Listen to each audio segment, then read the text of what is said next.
Mami sha say free Bismarck. Bismarck bacteria no. Eno ne de yi. Aboa be ya what say de yi say na ne sutie na ye fe yonko. See a bacteria mwawa. Okay. Normally funny say omo pathogens and I say microorganism. Okay. Like I say OT the nuclear micro. Okay. Just say it's so pa int mean for your need when sometimes say the if the and I show mo. Okay. Inti omo ye be funny say organism mwawa. Okay. Mwawa nketewa. Okay. Omo tumi ba nipa duanim. Okay. Ebedi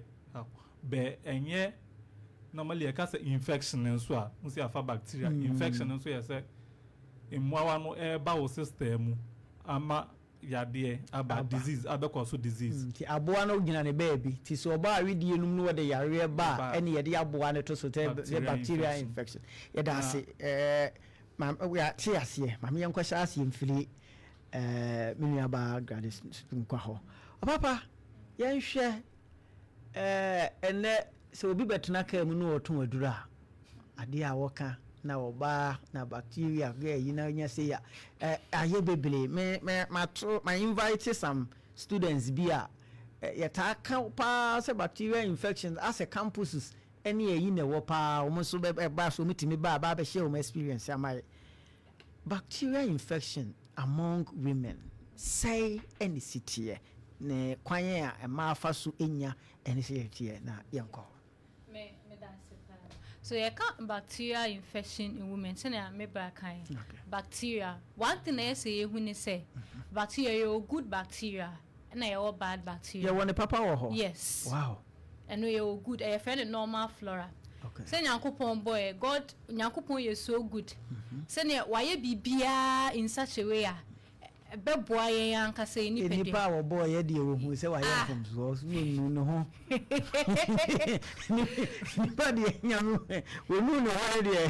ye nto aso ada this. O wenum bacteria wo ho no. Okay. O yam bacteria wo ho, o skin bacteria wo ho, and oba o vagina so bacteria wo ho, urinary system everywhere. Omoa bebia ne adwuma omoye. Okay. Me yam de no wo ho, oye na adwuma. Mididi obeboa mama digest eduane bacteria na fe ni E. coli eno wona adwuma oye wo ho but o move from meyem ekọ mase ho no man nye ho na adwuma ewo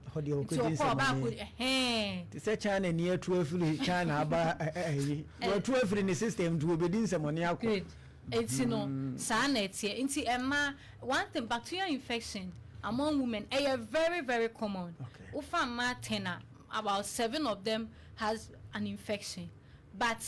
because of baby aya a warning no aya se be ma ferry so omo beka enti no okọ pharmacy shop bia na wakase menya infection pharmacy shop no attendants no embisa no dey important na wa pay dua bia man mostly edua ye de mom no ebe ma ya wa na itching na wo feel no ebe sintu wo badwin se yare no ko enso na enkoi na ho ebediu ebe kosi ebediu nya exactly say ye wo kan say we do ejina ho a emu 7 one way or the other ewo bacterial infection and then ma is prone to bacterial infections sir and meka ye starting from types no na ye hu ni nyina okay and you find and see for starting no meka urinary tract infection okay baby I John sofan okay eho utiminya infection okay and no you can urinary tract na o kidney no ka ho o bladder and a baby I John sofa pa no eho ni nyina ka urinary tract and near cause pa na meka E. coli no say meka say eno we yem but say eba wase ho no ma ni free go back for more it's me ma unya infection and because we yem ye hu we feces mu it's maybe uja anan a se ne ube siesie ho afa no say udifa from front from back we the free from ekosro but e bi wo ha omo ye ne Adawe na etimi abefa wase na akọ anyamo enya infection ti normally crampo se wudware wudwa na wi ya best so use toilet roll ni wi a se nka wo wash ho to me personally when I wake up in me sorry anopa first menu mi so se na metimi eja me nan na medware then and so I try to make yes man so that anytime be a me jam and I am wo fie there metimi a wash. Na che say ye wo kan me tiasie ye a said ye kase ye konya ye nia ye ho no ye de ma ye ho chen. Oh, of course. Wow. Because of baby ye one. And a man so ye tra no e short baby ye jun so e short and to say me ma de no wa. Enti man no e ya unya infection na a travel na etimi akọ kan o bladder ne o kidney no because e short and na impomwa grown so etimi ma yenya sa infection urinary tract no eno nso nyina aka ho and afen so dey na ebe ma hu se wonya urinary tract infection o tie Johnson tentem wa hwe se ne o Johnson na sesa e se o Johnson tentem ya na Johnson de afen so o Johnson a wo se e ho hyew first nso na nsesa afen so utimi Johnson a utimi hu se moja kakra e na o Johnson neni no asesa color na ye ka brofum se cloudy okay e na wo betip ya e wo wase ni nyina aka ho but se when treat ya etimi ko na akoma o kidney infection se kidney infection no aba bebre and na say urinary tract infection and so kan major cause because onya obekọ pharmacy shop na akope eduro bi anum na e wo common ti we bi a we num ye na o say na ye no aka wa bodin dia a che no so akoje me so enye sa bacteria na maybe wo de no akose and I will be a friend of bacterial vaginosis and no ye masse so na me ka say masse ye or bacteria or a friend of normal flora say sa normal flora no na ho odin ba fema na bad bacteria na e wo ho no abedos na eno na obenya sa bacterial vaginosis no ene no ne eba ne say ubehu nro bebre wa abonten say oh edure wo ye be ma wase ache be huhu fin efri wase ye fe bibi duchi nti say ma no omoto nro bebre so omo de wo show mo ase ama ache for whatever reason omo no ma to pressure ba wo mo ho to satisfy me ma and so sa na ma no so bi kura na ye ni hwe ho it is say wo ba make bebre the last conversation I met ye pa kula wo bi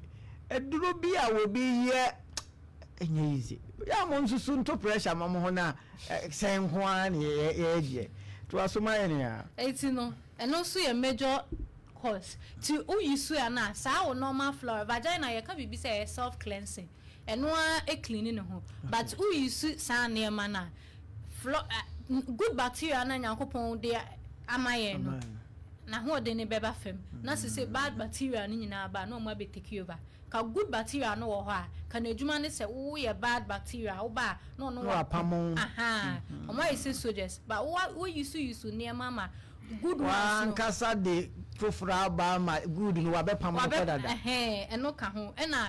en pamu agura ye mbo ye ho ban bi se be ma na oni ni hia nam no ono so ani oba foforo bi go medamase ntino ono so de ba nti won protect ho na be ma no so even me ma mu yisu washroom ma mu be ma na ko toilet bowl inside the wagon dada ori enso be ma no on hohoro no ho ye de ntino no ode sa bacteria me ma remfi sa E. coli na me ka ho asem no wa pick it from toilet bowl no na one ba na nya betre ma nyan ora ku sisu aso na mpanifu edinkom when say be ma wakọ washroom one day when me say behind na physics ne fa iti wa paper aha de be ma say oni woni ni asem eno so timete bacteria ne be transfer one set toilet bowl no water closet maybe who down nine when ne question one say we ne ko inside bacteria also there unfo weni hu betimi I say toilet no maybe when ya diarrhea bi ti oye na a splash egu ni biti wa pick ne be ma na pick organisms ni bi ti oni oba ne da on born ho ba onu so we wash ne ho na we introduce bacteria na mo ba no and another one multiple partners. Go ha oni mema different obian so ne bacteria e won ho eno so ka ho na one family planning method ye friend IUD e good but omu okwa nurses ne catch us midwives no sorry omu catch us say aye do huni because a foreign thing udi say udi huni say we ndi huni ana wukunu nyi obi odi ne huni a ubetimi anya infection eze yeni anansa ni ba ko ne de ni nsem nko ha o ene huni dia utimi nya sa bacteria we say no then ebe ma won hu say wenya sa bacteria vaginosis no ubenya a grayish discharge nsuo na efi wo seba ora ye video bi metro mine no that's what yeah na we dey atoso amaye na madam dey support na yi okay eti discharge na ebe free wase aba no kala na ebe sesa afi enka kakra enka wom utimu say yes emu ehye it is a fish na one thing I be say bacterial infection is say enu enke cow bebre to say yeast ye who say yeast infection na ye wo bacterial infection but bacteria na ebeke cow but enke cow bebre to say yeast no okay enu so ka ho na complication ne say ebema wenya ye fe be pelvic inflammatory disease mass no baby a enti ma menes yen hwe we si kama chama na me so metro me pam chama na Facebook ni yensua de we de yensua de we reference evidence based report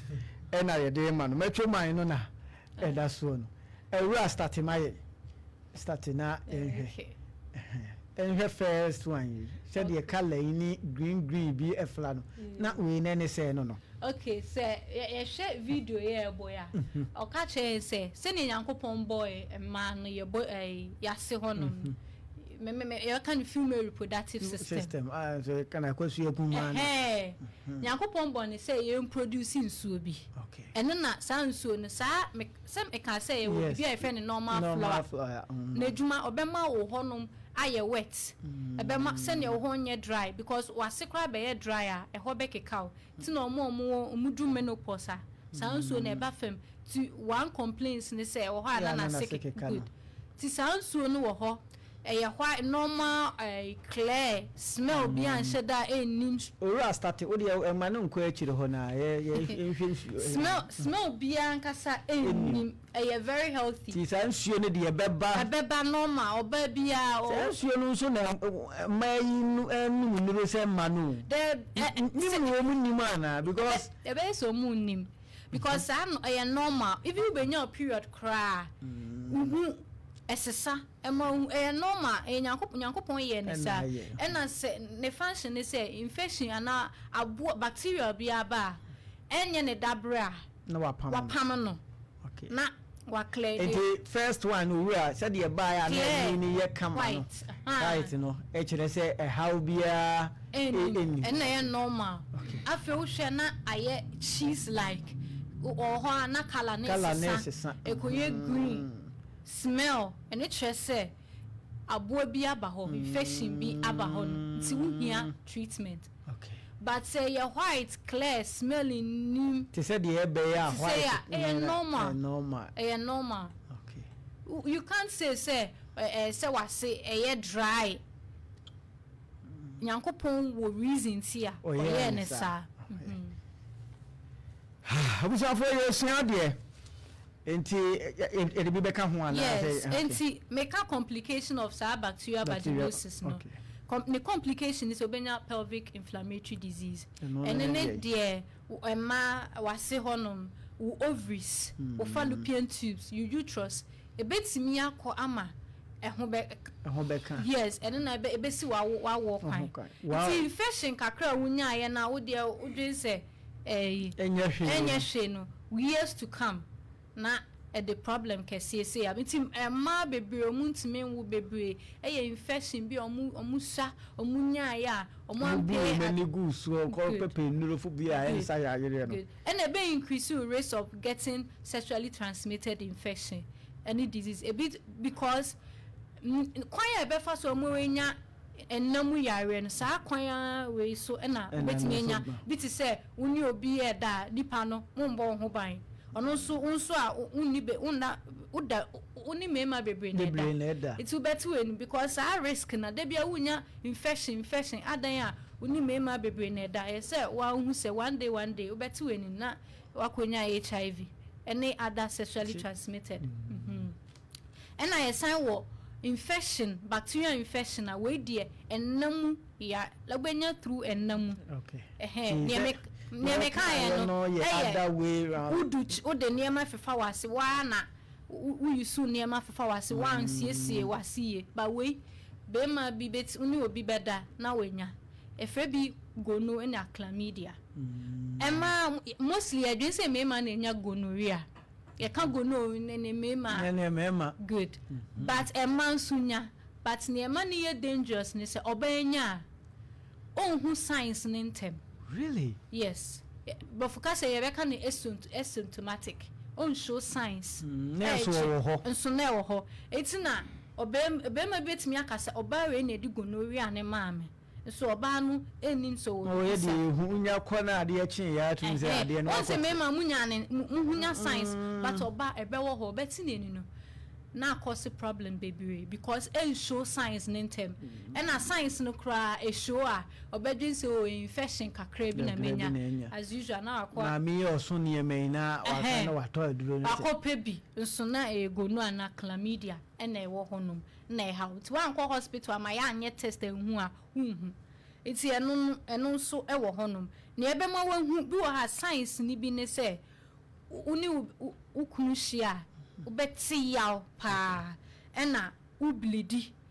between your period one him say every 26 every 25 every 23 days unya period and so se wo gonorrhea ebi ne signs enche se unya sa signs ebi signs ne say when your period dey we so be hwe na ublidi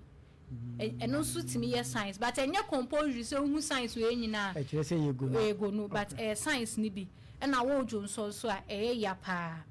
na complication betimi enya topic betimi esi wa kwan enti we nyina den na ebe ma ye hu se wenya infection ya baba ho ya da se second round